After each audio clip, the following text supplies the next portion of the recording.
Students, आज हम study करने जा रहे हैं law of mass action. Law of mass action, this law was given by Guldberg and Waage in 1867। आइए देखते हैं लॉ ऑफ मास एक्शन क्या कहता है।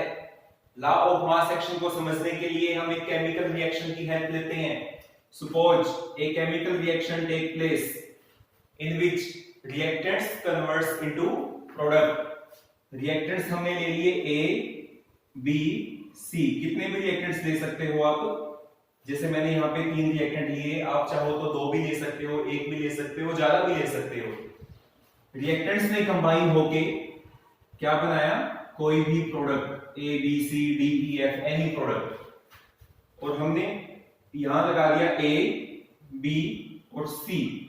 जो स्मॉल a, स्मॉल b और स्मॉल c है, हमने रिएक्शन को बैलेंस करने के लिए लगाए, इसलिए हम इनको क्या बोलेंगे, स्टोइकियोमेट्रिक कोफिशिएंट्स।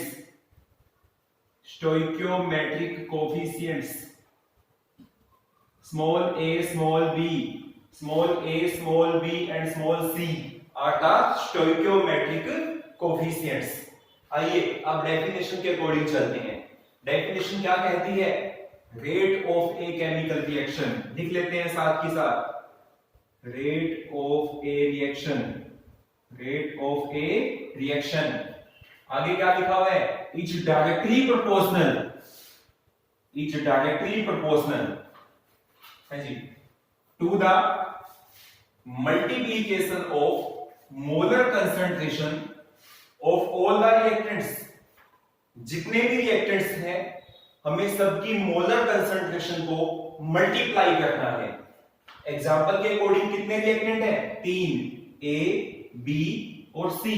हमें क्या करना है, तीनों रिएक्टेंट्स की मोलर कंसंट्रेशन लेकर उनको मल्टीप्लाई करना है। तो सबसे पहले हम कंसंट्रेशन ले लेते हैं A की। This is the molar concentration of A multiply molar concentration of B multiply molar concentration of C। तो डेफिनेशन के अकॉर्डिंग हमने क्या किया, हमने तीनों रिएक्टेंट्स, जितने भी रिएक्टेंट्स थे A, B, C, सबकी मोलर कंसंट्रेशन लेके उनको क्या किया, मल्टीप्लाई किया। आगे क्या लिखा हुआ है, ईच रेज टू पावर।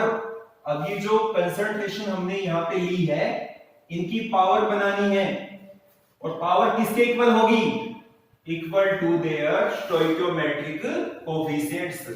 जो रिएक्टेंट का स्टोइकियोमेट्रिक कोफिशिएंट है, उसी को कंसंट्रेशन की पावर बनानी है। जैसे A का स्टोइकियोमेट्रिक कोफिशिएंट क्या है, स्मॉल a, तो हमने पावर बना दी स्मॉल a। B का स्टोइकियोमेट्रिक कोफिशिएंट क्या है, स्मॉल b, तो पावर बना दी हमने स्मॉल b। और C का स्टोइकियोमेट्रिक कोफिशिएंट क्या है, स्मॉल c, तो पावर बना दी हमने small c। This is the law of mass action. Law of mass action क्या कहता है, लॉ ऑफ मास एक्शन कहता है, rate of a reaction is directly proportional to the multiplication of concentration of all the reactants, each raise to power equal to their stoichiometric coefficient in a balanced chemical reaction. Condition क्या है कि chemical reaction क्या होनी चाहिए, balance होनी चाहिए। जी, अब हम क्या करेंगे, प्रोपोर्शनलिटी को हटा देते हैं, तो क्या बन जाएगा, rate of reaction is equal to K, constant लगा देते हैं K into concentration of A raise to power A, concentration of B raise to power B, concentration of C raise to power C. तो हमने यहां पे जो के लगाया, के को मैं क्या कहूंगा, कांस्टेंट। और क्या नाम है इस कांस्टेंट का, this constant is called rate constant. This constant is called rate constant, या इसको वेलोसिटी कांस्टेंट भी कह देते हैं। वेलोसिटी कांस्टेंट भी कह देते हैं, या इसको स्पेसिफिक रिएक्शन रेट भी कह देते हैं। स्पेसिफिक रिएक्शन रेट भी कह देते हैं। देखिए सबसे पॉपुलर इसका जो नेम है वो क्या है, रेट कांस्टेंट। रेट कांस्टेंट नाम से ज्यादा पॉपुलर है। आइए अब हम रेट कांस्टेंट को डिफाइन करते हैं। रेट कांस्टेंट होता क्या है, इसको डिफाइन करते हैं। रेट कांस्टेंट को, रेट कांस्टेंट को डिफाइन करने के लिए हमें क्या करना पड़ेगा, जितने भी रिएक्टेंट्स हैं सबकी कंसंट्रेशन को यूनिटी सपोज करना होगा, वन सपोज करना होगा। हमें सपोज करना पड़ेगा कि ये जितनी भी कंसंट्रेशन हमने ली है सबकी सब यूनिटी है, वन है। If concentration of all the reactants are taken as unity, then यदि हम जितने भी रिएक्टेंट्स है सबकी कंसंट्रेशन को क्या मान ले, यूनिटी मान ले, वन मान ले, तो क्या हो जाएगा, देन ये वन हो जाएगा, यहां वन हो जाएगा, यहां वन हो जाएगा। तो हम क्या कह सकते हैं, हम कह सकते हैं rate of reaction become equal to K. Rate of reaction किसके इक्वल हो गई, रेट कांस्टेंट के इक्वल हो गई। तो यहां से हम रेट कांस्टेंट को डिफाइन कर सकते हैं। हम क्या कह सकते हैं, हम कह सकते हैं rate constant of a reaction is equal to the rate of reaction when concentration of all the reactants are taken as unity, when concentration of all the reactants are taken as unity। क्या कह सकते हैं, rate constant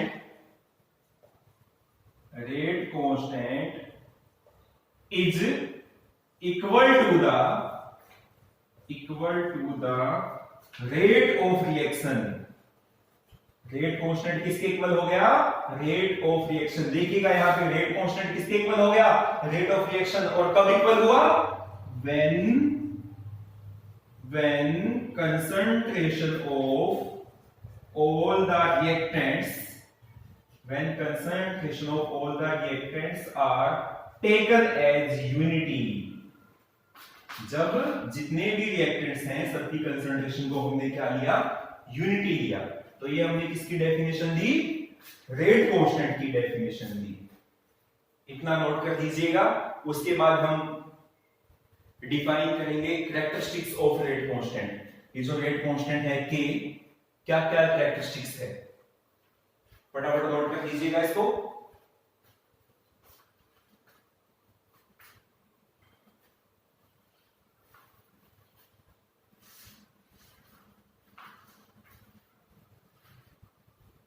Now, characteristics of rate constant।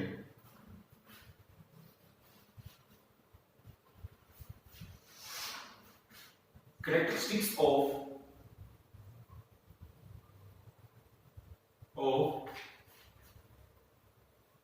rate constant। क्या symbol था rate constant का, के। Characteristics of rate constant के। क्या क्या कैरेक्टरिस्टिक्स है रेट कांस्टेंट की, फर्स्ट, रेट कांस्टेंट की वैल्यू जितनी ज्यादा होगी रिएक्शन उतनी ही फास्ट होगी। रेट कांस्टेंट की वैल्यू जितनी कम होगी रिएक्शन उतनी ही स्लो होगी। ग्रेटर द वैल्यू ऑफ के, faster will be reaction, faster will be rate of reaction।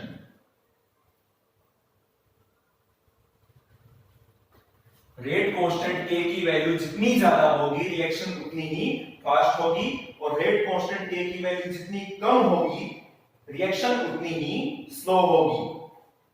Second, different reactions have different value of rate constant, different value of rate constant। इसमें कहा गया है कि यदि रिएक्शन डिफरेंट है तो रेट कांस्टेंट k की वैल्यू भी डिफरेंट है। हर रिएक्शन के लिए रेट कांस्टेंट की वैल्यू सेम नहीं होती, अलग अलग रिएक्शन के लिए रेट कांस्टेंट की वैल्यू भी अलग होती है, डिफरेंट होती है। Third, rate constant, value of rate constant, value of rate constant, values of rate constant changes with temperature. यदि हम टेम्परेचर चेंज करेंगे तो रेट कांस्टेंट की वैल्यू भी चेंज हो जाएगी। कहते हैं केवल 10 डिग्री टेम्परेचर इंक्रीज करने से रेट कांस्टेंट की वैल्यू डबल हो जाती है। फोर्थ लास्ट जो कैरेक्टरिस्टिक्स है, value of rate constant is independent of concentration.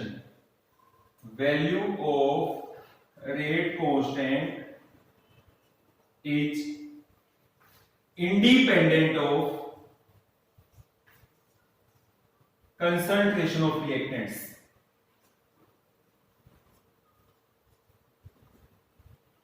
Reactants की कंसंट्रेशन का रेट कांस्टेंट की वैल्यू पे कोई इफेक्ट नहीं पड़ेगा। यदि मैं रिएक्टेंट की कंसंट्रेशन को कम या ज्यादा कर दूं तो रेट कांस्टेंट अनअफेक्टेड रहेगा।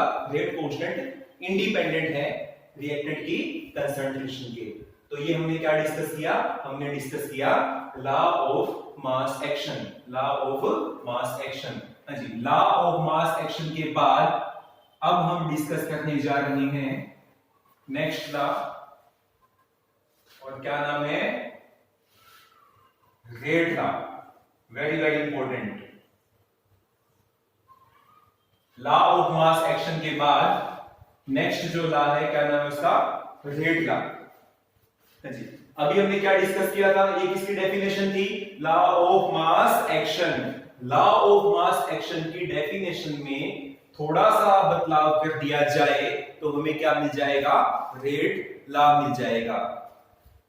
हाँ जी, कहां हमें चेंज करना है? Raise to power equal two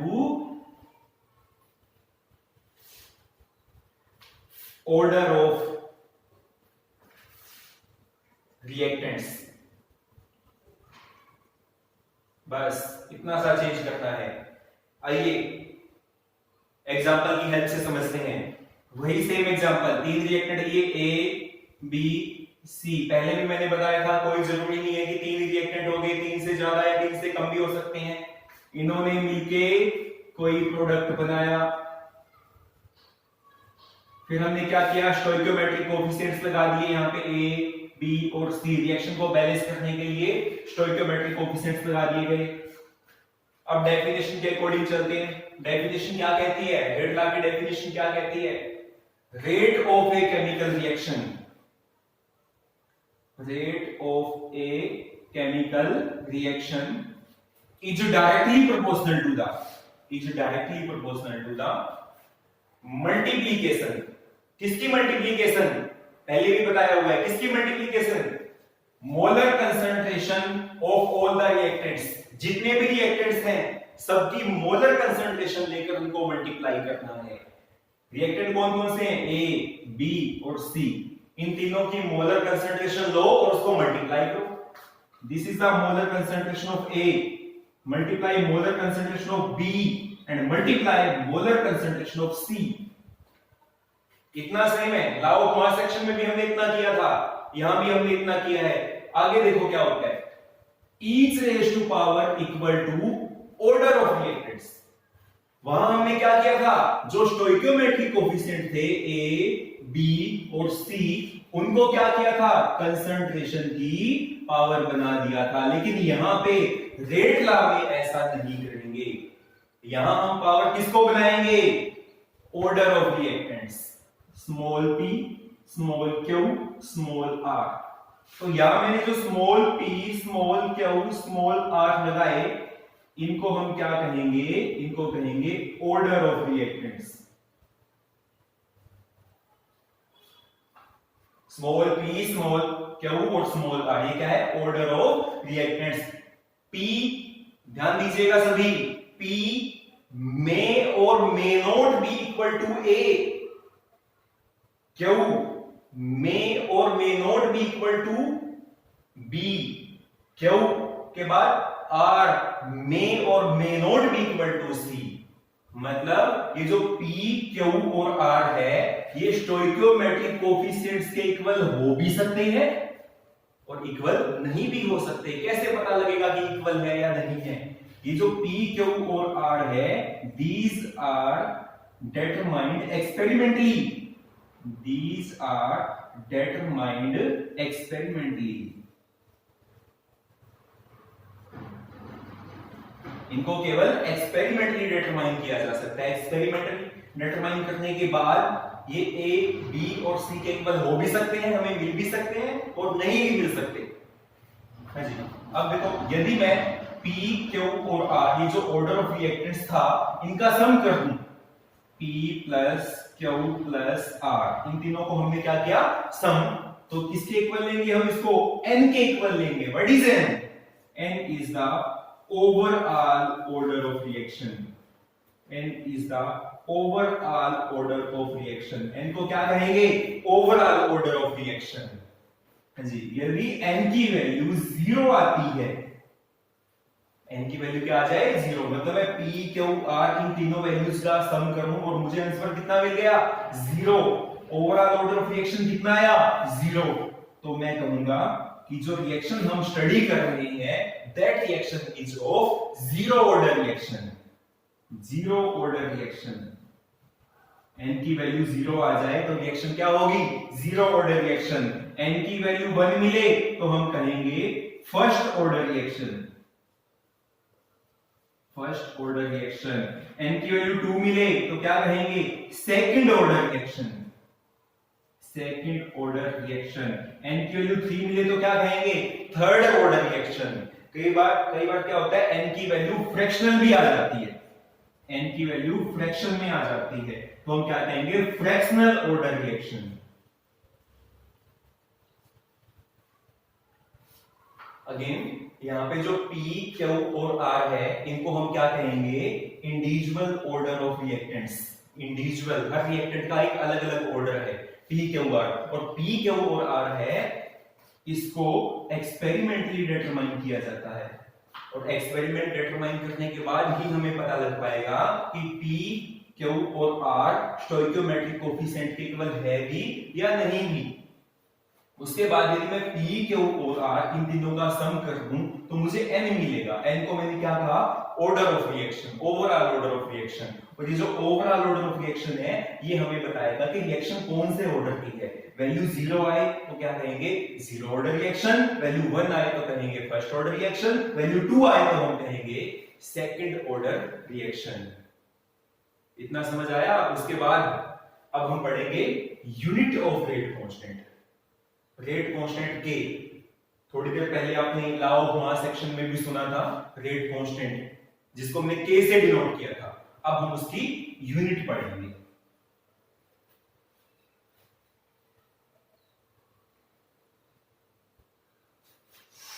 unit of rate constant, unit of rate constant के। जो रेट कांस्टेंट के हमने डिस्कस किया था, अब हम उसकी यूनिट पढ़ेंगे। वेरी इंपॉर्टेंट क्वेश्चन है इस लेसन का, रेट कांस्टेंट उसकी यूनिट क्या होती है। देखिएगा यहाँ पे ये हमने क्या लिखा, ये हमने रेट ऑफ रिएक्शन लिखा। किसके अकॉर्डिंग लिखा, रेट लॉ के अकॉर्डिंग लिखा हुआ। यहीं से आगे प्रोसीड कर रहे हैं। रेट ऑफ रिएक्शन, हाँ जी, प्रोपोर्शनलिटी को हटा दीजिएगा, इक्वल का साइन, और क्या लगेगा साथ में, रेट कांस्टेंट के। Concentration of A into concentration of B into concentration of C raise to power P, Q and R। क्या है P, Q, R? Individual order of reactants. हाँ जी, अब देखिएगा rate of reaction is equal to, हाँ जी, K किस गए, K, हाँ जी, ये तीनों क्या है, कंसंट्रेशन। क्या इनको ऐसे लिखा जा सकता है, कंसंट्रेशन की पावर n, बिल्कुल लिखा जा सकता है, क्योंकि P, Q और R इन सबका सम किसके इक्वल था, n के इक्वल। तो मैंने इसकी जगह क्या लिख दिया, concentration raise to power n। What is n? Overall order of reaction. अब हम क्या करते हैं, concentration raise to power n को इस साइड ले आते हैं नीचे। तो एक साइड क्या बच जाएगा, k। k किसके इक्वल हो जाएगा, इसके नीचे आ जाएगा। k किसके इक्वल हो जाएगा, k हो जाएगा rate of reaction divide by concentration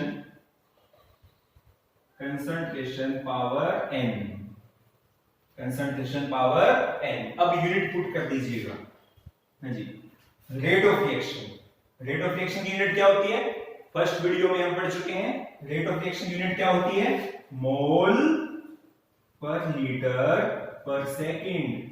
मोल पर लीटर पर सेकंड डिवाइड बाय, हाँ जी, ये जो कंसंट्रेशन हमने ली है, कौन सी कंसंट्रेशन लेते हैं? ये मोलर कंसंट्रेशन।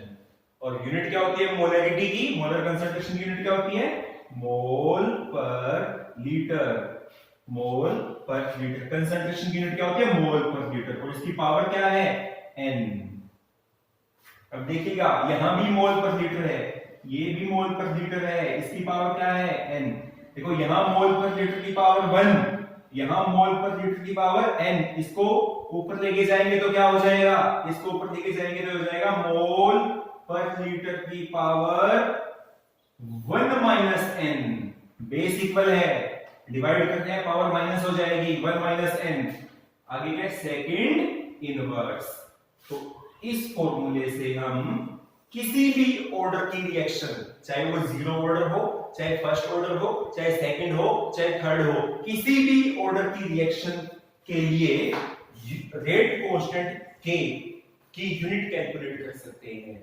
जो रेट कांस्टेंट k है, इसकी यूनिट कैलकुलेट कर सकते हैं किसी भी रिएक्शन के लिए। सपोज करो जीरो ऑर्डर की रिएक्शन के लिए unit of rate constant, unit of rate constant क्या होता है? Rate constant k। तो सबसे पहले हम किसके लिए देख रहे हैं? जीरो ऑर्डर रिएक्शन के लिए। फॉर जीरो ऑर्डर रिएक्शन क्या होती है? जीरो ऑर्डर रिएक्शन जहां पे n कितना होता है? जीरो होता है। यदि आप यहां पे n जीरो पुट करोगे तो 1 माइनस जीरो कितना हो जाएगा? 1। तो क्या यूनिट आ जाएगी? यूनिट आ जाएगी मोल पर लीटर पर सेकंड। मोल पर लीटर पर second. This is the unit of rate constant for a zero order reaction. और यदि आपने नोट किया हो, सेम यही यूनिट किसकी थी? रेट ऑफ रिएक्शन की। देखो, रेट ऑफ रिएक्शन की भी तो यही यूनिट थी, मोल पर लीटर पर सेकंड। तो हम क्या कह सकते हैं? हम कह सकते हैं for a zero order reaction, ध्यान दीजिएगा, नोट करने वाला पॉइंट है, ध्यान दीजिए सभी। For a zero order reaction unit of किसकी यूनिट है? ये रेट कांस्टेंट की। Unit of rate constant is same as that of rate of reaction. मतलब ये जो यूनिट हमने कैलकुलेट की है रेट कांस्टेंट की, सेम यही यूनिट किसकी होती है? रेट ऑफ रिएक्शन की होती है। फर्स्ट वीडियो में हम पढ़ चुके हैं। तो this is the unit of rate constant for zero order reaction. अब यदि हम फर्स्ट ऑर्डर की बात करें, फर्स्ट ऑर्डर के लिए कैलकुलेट करें तो क्या होगा?